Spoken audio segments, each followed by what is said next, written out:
ভারতকে হারিয়ে কথা রেখেছেন সুমিত সোম। আনন্দ নিয়ে গেছেন নিজ এলাকা শ্রীমঙ্গলে। সামনের বছর ফিফা র্যাঙ্কিংয়ে উন্নতির লক্ষ্য তার।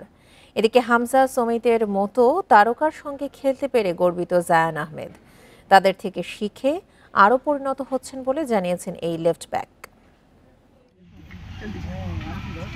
শ্রীমঙ্গলে সুমিত সোম বাংলাদেশের তারকা হয়ে প্রথমবার নিজ এলাকায় ২২ বছর পর ভারতকে হারানোর গৌরব নিয়ে। সুমিতের পরিবার স্থানীয়দের জন্য বড় উপলক্ষ। ভারত ম্যাচের আগে বলেছিলেন ফল দ্রুতই আসবে, দল গুছিয়ে উঠেছে। যেমন কথা তেমন কাজ।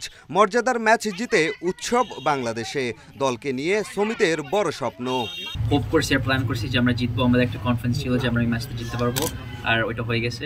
ওই স্ট্রিকটা ভাঙতে পারছি। আর এই লাস্ট ম্যাচ ছিল আমাদের লাস্ট ওয়ান এই বছরে। সো হোপফুলি এখন আমরা নেক্সট ইয়ারে আমরা আরও ইমপ্রুভ করতে পারবো, আর এইটা ইউজ করতে পারবো আরও ভালো করতে ফিফা র্যাঙ্কিং। বাংলাদেশ ফুটবলে বিস্ময়ের নাম জায়ান আহমেদ। বড় কোনো ক্লাবে খেলেননি, তবে তারকার মতোই লাল সবুজকে সার্ভিস দিচ্ছেন। হামজা সমিতের সাথে খেলতে পারায় নিজেকে ভাগ্যবান মনে করেন জায়ান। অনেক বেনিফিশিয়াল। আই থিঙ্ক আমি ওদের থেকে অনেক জিনিস শিখতেছি। হামজা সমিত ওরা তো টপ লেভেল প্লেয়ার্স। সো ওদের থেকে কি হ্যাবিটস, কি করে মাঠে কি খাচ্ছে, like small details help me improve. অনেক ভালো লাগে লেফট ব্যাক খেলতে, স্পেশালি এই সিস্টেমে।